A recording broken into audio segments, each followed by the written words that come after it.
যখন নাকি কোনো বান্দাকে আল্লাহ পাক রব্বুল আলামিন দুনিয়ার জমিনে প্রেরণ করার চিন্তা করেন, প্রথম 40 দিন বাপ মায়ের মিলনের কারণে বান্দার শুধুমাত্র বীর্যটা থাকে। দ্বিতীয় 40 দিনে রব্বুল আলামিন ওটাকে রক্তপিণ্ডে পরিণত করে।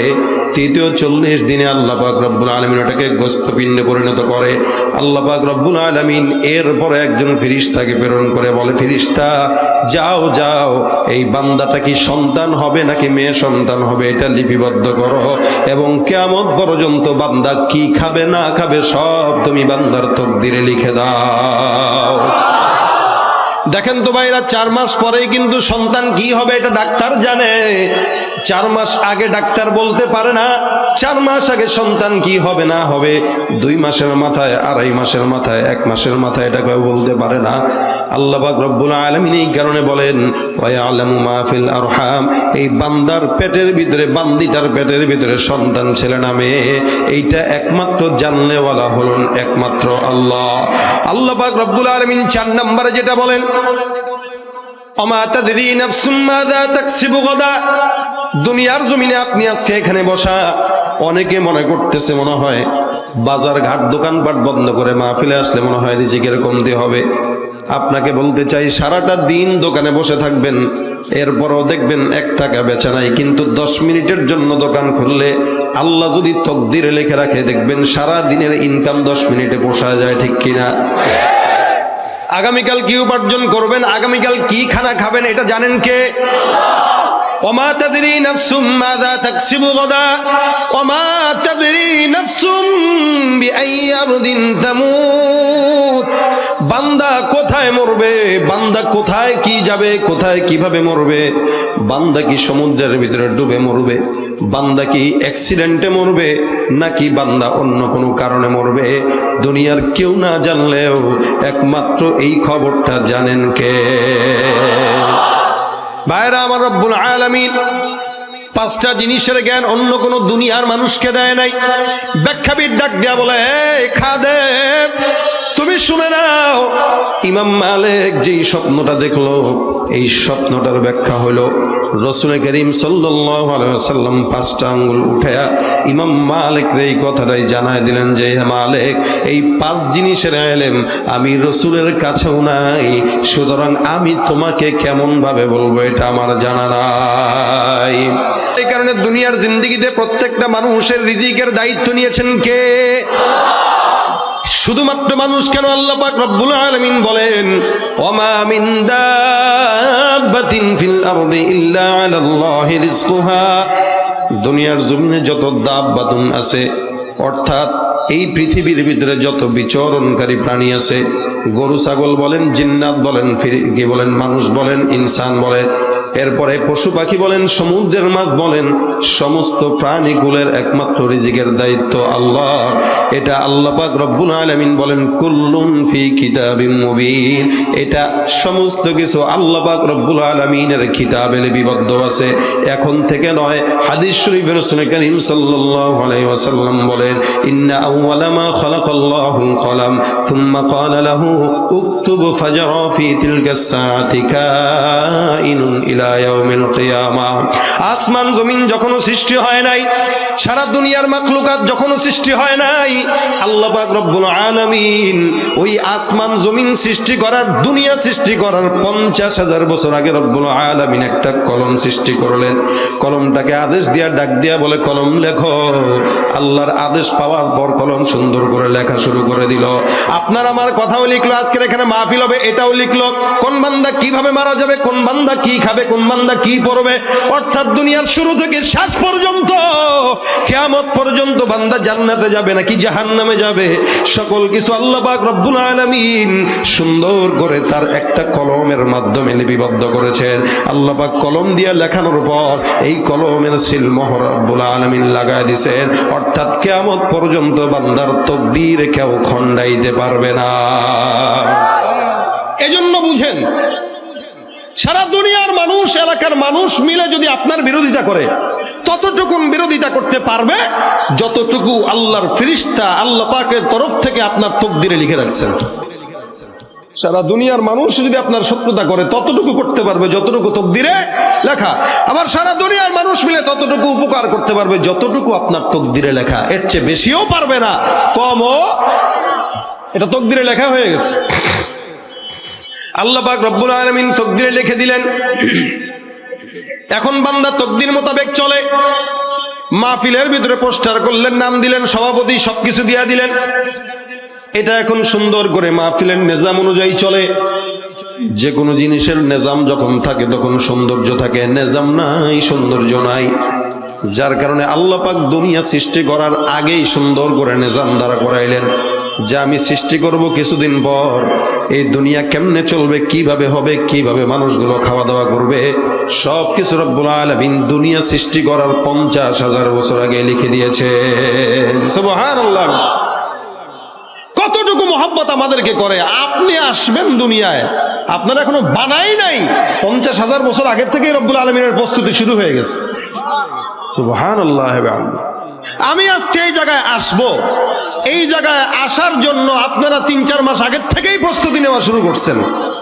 কেন? যেন ওনার কোনো অসম্মানী না হয়।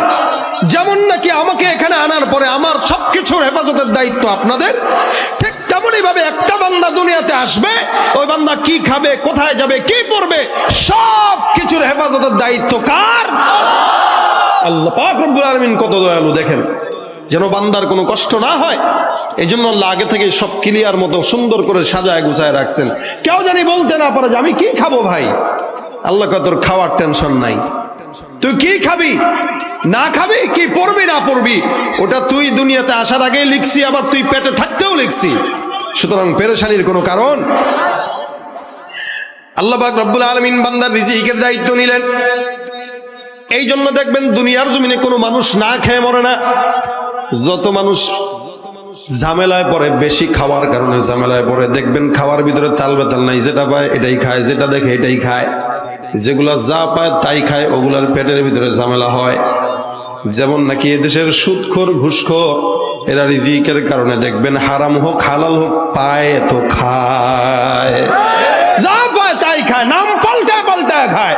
সুদটাকে খাচ্ছে ইন্টারেস্ট বলে, সুদটাকে খাচ্ছে মুনাফা বলে, ঘুষকে খাচ্ছে হাদিয়া বলে, ওই যৌতুককে খাচ্ছে গিফট বলে। ঠিক কিনা জোরে কোন? এদের শিক্ষার অভাব নাই, মাগার এদেরকে শিক্ষিত বলা চলে না, এদের কাছে কাছে শিক্ষিত শয়তান বলতে হয়। ঠিক কিনা জোরে কোন? ওরা হলো দেশের লাগি মহামারীর মতন, ফাইলে কলম ঠেকাইয়া চালায় তারা নির্যাতন। ঘুষের টাকায় ওদের ভুঁড়ি, ঘুষের টাকায় ওদের ভুঁড়ি, করে যে টান টান। ওরা শিক্ষিত শয়তান, ওরা শিক্ষিত শয়তান, ওরা শিক্ষিত শয়তান, ওরা শিক্ষিত শয়তান। আছে না নাই? ভাইরা আমার খুব বুঝবেন, আল্লাহ পাক রব্বুল আলামিন বান্দার হেফাজতের দায়িত্ব নিলেন, ইজ্জতের দায়িত্ব নিলেন, রিজিকের দায়িত্ব নিলেন। যার কারণে দুনিয়ার জমিনে এমন কোন প্রাণী নাই যেই প্রাণীটার দায়িত্ব আল্লাহ পাক রব্বুল আলামিনের হাতে না।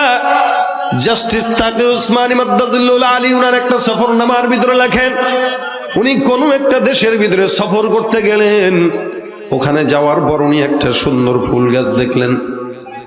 তাকি সাহেব হুজুর লেখেন, আমি এমন ফুল কোনোদিন আমার জীবনে দেখি নাই, এটাই প্রথম দেখলাম।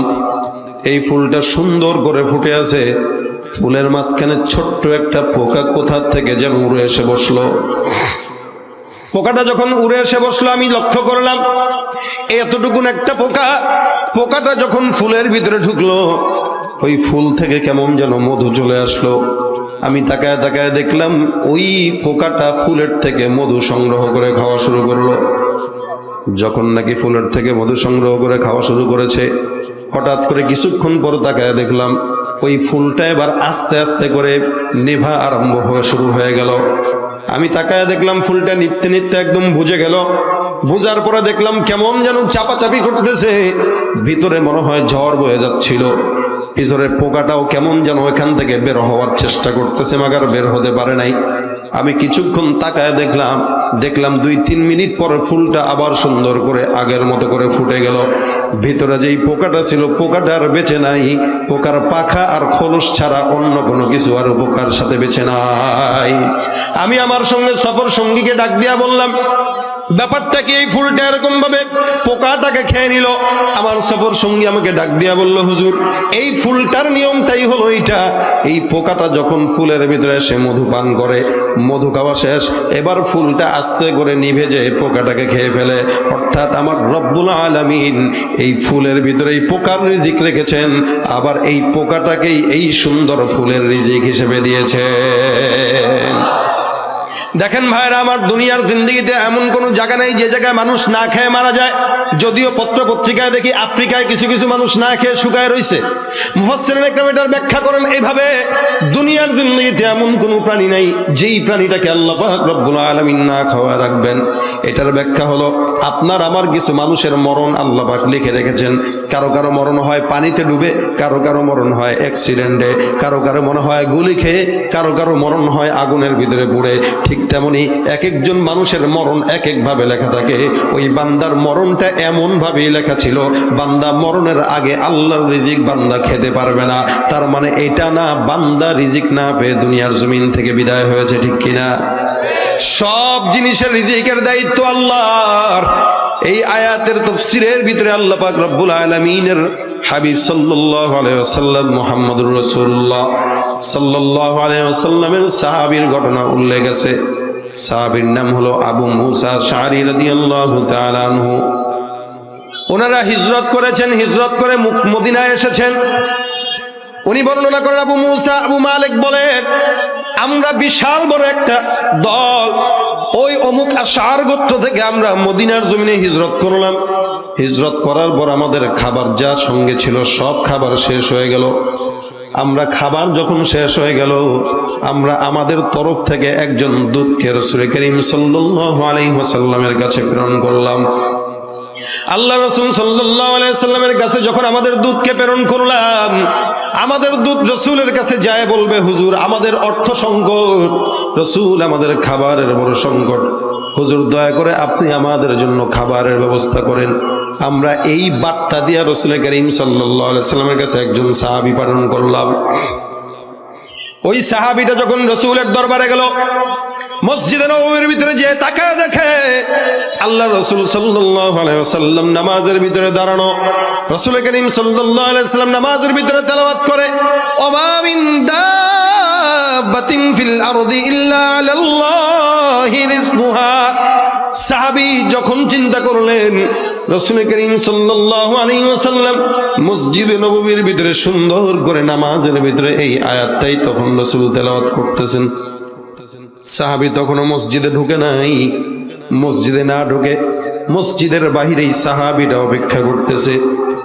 আর উনার মাথায় মাথায় একটা পেরেশানি, আল্লাহ যেই রাসূল করিম সাল্লাল্লাহু আলাইহি ওয়াসাল্লাম আয়াতটা তেলাওয়াত করতেছে, এই আয়াতের ভিতরে তো বলা হয়েছে প্রত্যেকটা মাখলুকাতের রিজিকের দায়িত্ব আল্লাহর। সুতরাং আমরা তো আল্লাহর কাছে একবার না চাইলাম না, আমরা আল্লাহর কাছে না চেয়ে আমার রাসূলের কাছে আসলাম। আমার রাসূলকে যেই মালিক খাওয়ায়, আমাকেও কিন্তু সেই মালিক না খাওয়ায় রাখবে না। সুতরাং চলে যায়, রাসূলের দরবারে যাওয়া দরকার নাই। বেচারা রাসূলের সামনে যায়ও আবার ফেরত চলে আসলেন। কাফেলার কাছে এসে ডাক দিয়া বলতেছে, এ ভাইরা, তোমাদের জন্য বড়ই সুসংবাদ। বলে কি? রাসূল আল্লাহ পাক রব্বুল আলামিন তোমাদের জন্য খাবারের ফয়সালা করতেছেন। সুবহানাল্লাহ। আচ্ছা বলেন তো, এই বেটা কি রাসূলকে বলছে? বলে নাই, বলে নাই, না বলেই চলে আসছে। এসে বলতেছে কি, খাবারের আঞ্জাম হচ্ছে। এখন আবু মুসা আশআরী বলেন, আমরা তো সবাই মনে করলাম যে হ্যাঁ, যেহেতু খাবারের ফয়সালা হচ্ছে, তাহলে রাসূল করিম সাল্লাল্লাহু আলাইহি ওয়াসাল্লাম বাইতুল মাল থেকে মনে হয় আমাদের জন্য খাবারের কিছু খাজানা পাঠায় দিবে। আলহামদুলিল্লাহ, আমরা দীর্ঘদিন না খাওয়া আছি, রাসূল খাবার পাঠাইলে তো আলহামদুলিল্লাহ ভালো করেই খাওয়া যাবে। তা আমরা অপেক্ষা করতে লাগলাম, কিন্তু খাবার আসে না। এদিক দিয়ে যে বান্দাটারে পাঠাইছে হের পেরেশানি, কারণ রাসূলকে তো বলে নাই, না বলে আন্দাজে এসে কি বলছে যে আল্লাহ তোমাদের জন্য খাবারের ব্যবস্থা করতেছে। তার নফসের ভিতরে পরিপূর্ণ আল্লাহর উপরে বিশ্বাস, যাই হয় আমার রসুল যে আয়াত তেলাওয়াত করলেন এটা যদি সত্য হয়, আমরা রসুলের সাহাবী, আমাদেরকে আল্লাহ পাক জিন্দেগিতেও না খাওয়ায় রাখবে এটা হইতে পারে না। সুতরাং আল্লাহ খাবার দিবেই। এই আশা নিয়া, এই তাওয়াক্কুল নিয়া সাহাবায়ে কেরামদের কাছে এসে এই কথা বলছে। বেচারা মনে মনে জিকির করে, আল্লাহ আল্লাহ আল্লাহ তুমি ইজ্জত বাঁচাও, আল্লাহ তুমি ইজ্জত বাঁচাও। দুনিয়ার জিন্দগিতে কোনো বান্দাও যদি কথা না শুনে, শুনেন কে? দেখবেন চেয়ারম্যান যখন হয়, চেয়ারম্যানের আগে একরকম, চেয়ারম্যানের পরে আরেক রকম। রাত 12টার পরে যদি চেয়ারম্যানের কাছে যান, দেখবেন চেয়ারম্যান কোনো কথা কয় না। কিন্তু আল্লাহ পাক রব্বুল আলামিন বলে, মুমিন রাত 12টা নাই, 1টা নাই, 2টা নাই, 3টা নাই, যখন মন চায় ডাকবা, আমি আল্লাহ 10 বার সাড়া দিয়া দিব। বান্দা তুমি আমি আল্লাহকে গোপনে ডাকবা, আমি আল্লাহ প্রকাশ্যে ডাকবো। বান্দা তুমি আমার দিকে হেঁটে আগাবা, আমি আল্লাহ তোমার দিকে দৌড়া আগাবো। এ মুসলমান, দুনিয়ার জমিনের ভিতরে সবচেয়ে বড় বন্ধু একমাত্র কে? বান্দার মনের গোপন চাহিদা শুনে একমাত্র আল্লাহ। আল্লাহ ছাড়া বান্দার গোপন কথা আর কেউ শুনে না। রব্বুল আলামিন বান্দার গোপন কথা শুনেন, জাহেরি কথা শুনেন, বাতিনি কথা শুনেন। এই ফেরেশতা আল্লাহ রাসূল সাল্লাল্লাহু আলাইহি ওয়াসাল্লামের কাছে যায় নাই, ফেরত এসে সাহাবা আজমাইনদেরকে বললেন, তোমাদের জন্য খাবারের ফয়সালা আমার আল্লাহ করতেছেন। সাহাবা একরাম অপেক্ষা করতেছেন। হঠাৎ করে দূরে তাকায় দেখে 2-4 জন সুন্দর বান্দা কেমন যেন বিশাল বড় ডেকচি নিয়া মজার খাবার আঞ্জাম সাহাবা একরামদের জন্য নিয়ে আসতেছে। এই সাহাবীর আবার মনের ভিতরে পরিপূর্ণ একই, একদম 100% এটা কি হয়ে গেল, যাই হয় আমি যেটা ভয় পাইছিলাম ওইটা হয় নাই। আমি ভাবছিলাম খাবার কি আসবে কি আসবে না, কিন্তু আমার মনের ভিতরে একটাই চাহাত ছিল, আল্লাহ পাক রব্বুল আলামিনের উপরে তাওয়াক্কুল করে আমি বললাম, যেহেতু আমার আল্লাহ আমার কথা কোনোদিন ফেলবে না, আর আল্লাহর কোরআনের আয়াত যদি সত্য হয়, আমার মাওলায় আমাদের বিশাল বড় জামাতকে না খাওয়ায় কোনোদিন রাখবেন না। সাহাবা আজমাইনরা তাকায় দেখেন বিশাল বড় খাবারের খাজানা। আবু মুসা আশআরী রাদিয়াল্লাহু তাআলা আনহু বলেন, আমরা খাবারের জন্য অপেক্ষা করতেছিলাম, এমন সময় খাবার যখন চলে আসলো, আমরা খাবারের দিকে তাকায় কেমন যেন অবাক হয়ে গেলাম। কিরে, খাবার দেখলে খুশি না হওয়ার কথা, কিন্তু খাবার দেখে অবাক হয়েছে কেন? অবাক হইলাম এই কারণে, আমার রাসূল করিম সাল্লাল্লাহু আলাইহি ওয়াসাল্লাম এই খাবার পাইলেন কই? এটা তো দুনিয়ার কোনো খাবার মনে হয় না, যেমন যেন রাজকীয় খাবার মনে হচ্ছে। মজার গোস্ত, মজার রুটি, আবার পানীয়, শরাব, কত কিছু সুন্দর। সাহাবা আজমাইনরা চমৎকার ভাবে পেট ভরে খাবার খাইলেন, আবার কিছু খাবার রাতের জন্য রেখে দিলেন। রাসূল করিম সাল্লাল্লাহু আলাইহি ওয়াসাল্লাম কিছুক্ষণ পর সাহাবা আজমাইনদের সঙ্গে দেখা করার জন্য আসলেন। সমস্ত সাহাবা আজমাইনদেরকে ডাক দেয়া বলেন, কি ব্যাপার, খাবার দাবার তোমাদের সব আসেনি, খাইছনি ঠিক মতো, সংকট টঙ্কট থাকলে বইলো।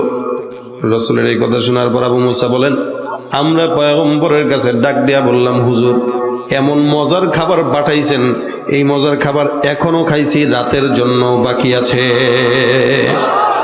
রাসূল বলেন, মজার খাবার মানে?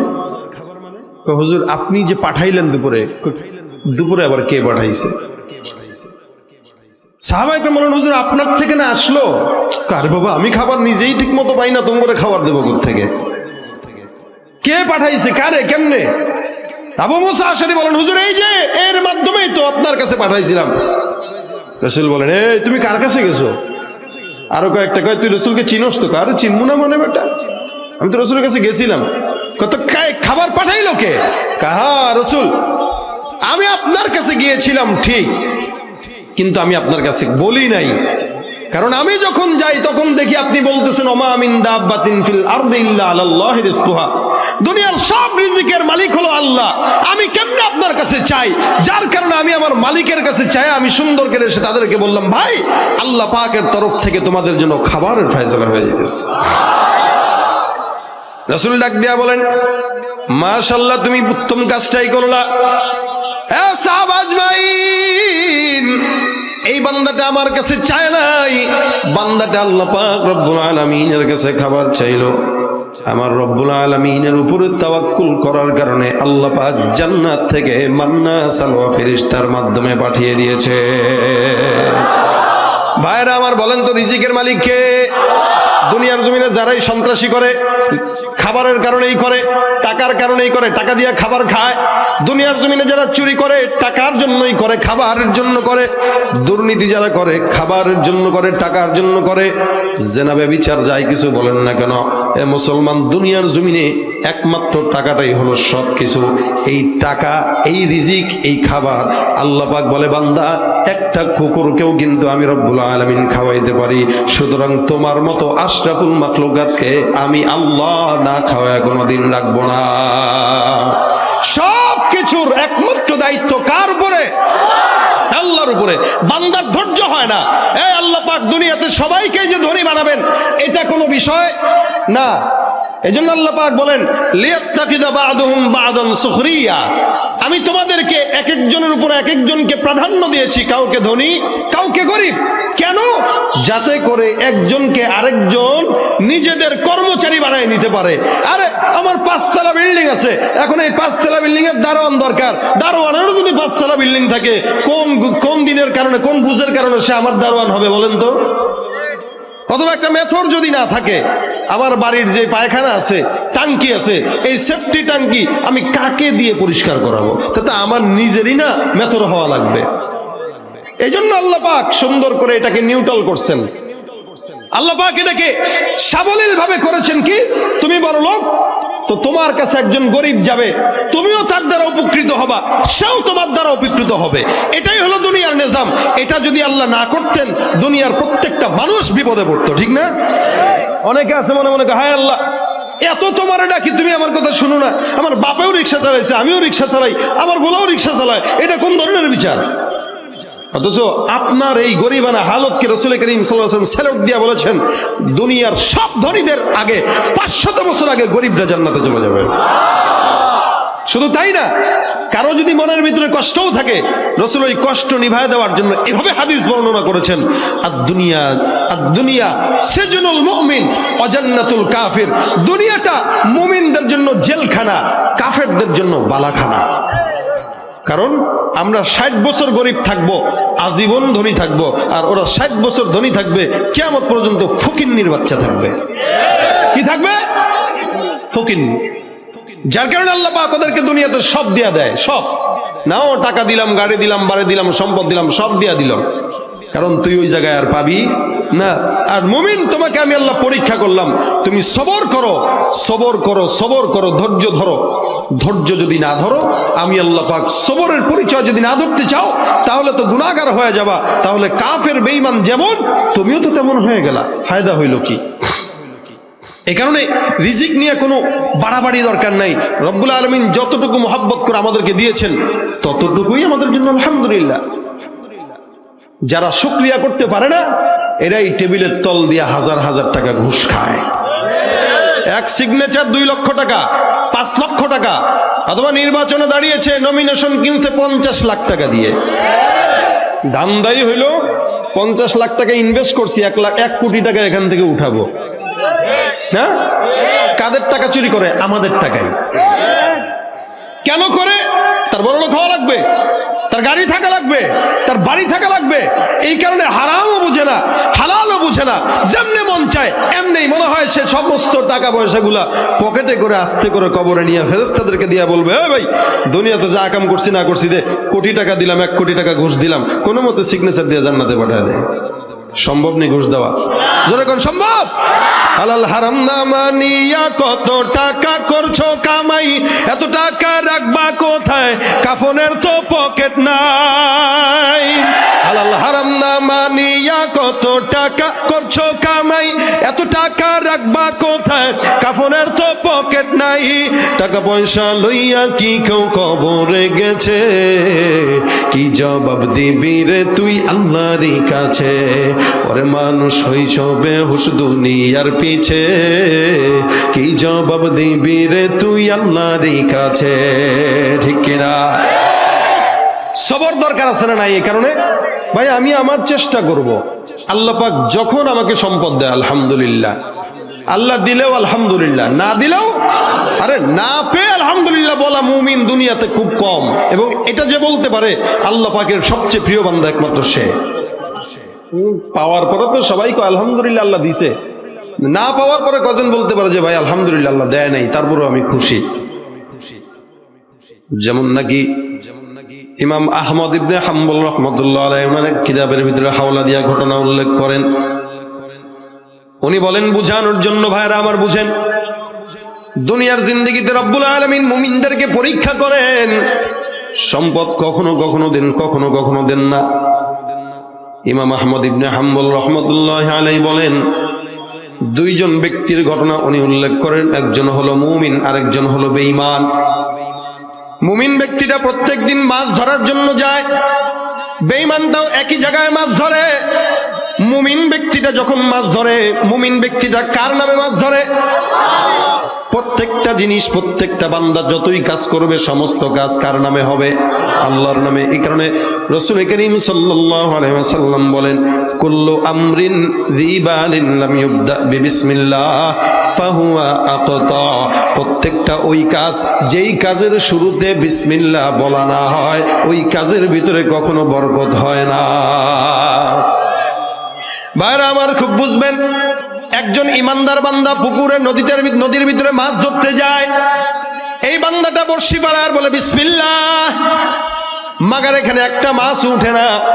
সকাল থেকে সন্ধ্যা পর্যন্ত নদীর কিনারায় দাঁড়ায় আছে, মাগার একটা মাছ উঠে না।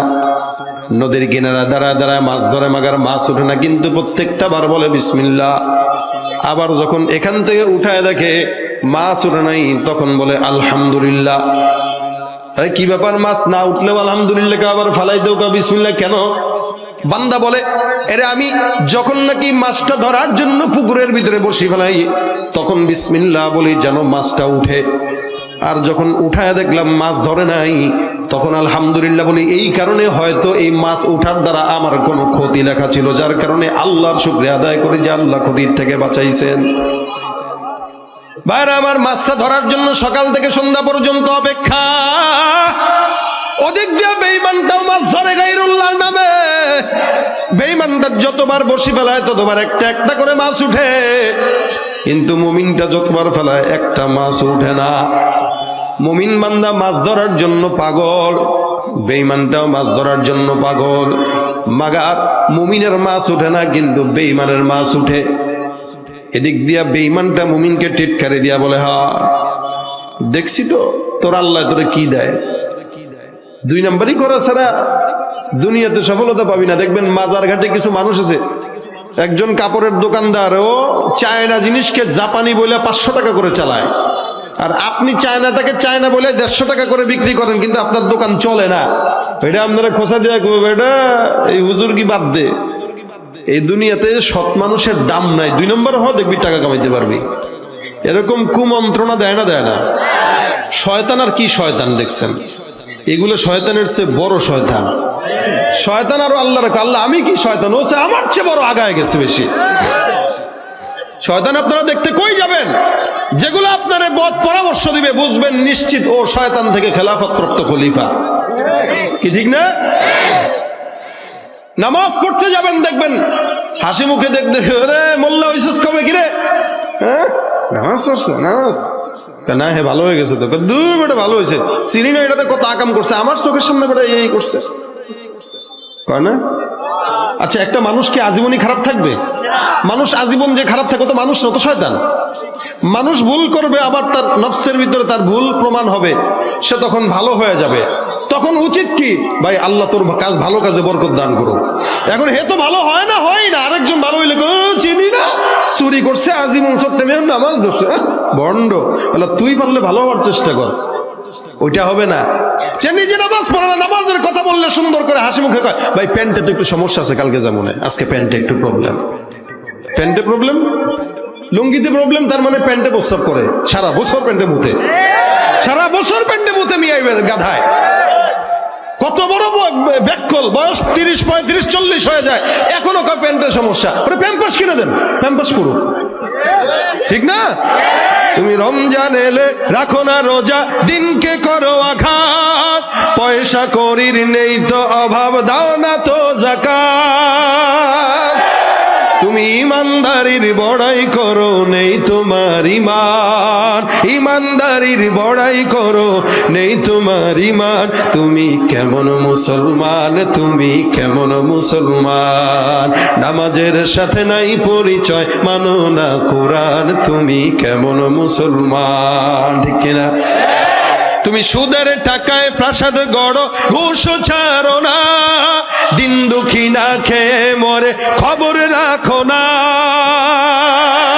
তুমি ঘুষ খেয়ে অবিচার করো, সাজিয়া প্রধান, ঘুষ খেয়ে অবিচার করো, সাজিয়া প্রধান। তুমি কেমন মুসলমান, তুমি কেমন মুসলমান? নামাজের সাথে নাই পরিচয়, মানো না কোরআন, তুমি কেমন মুসলমান? আছে না নাই? ভাইরা আমার, বেঈমানটা যখন মুমিনটারে খোঁচা দেয়, মুমিন কাজ আস্তাগফিরুল্লাহ,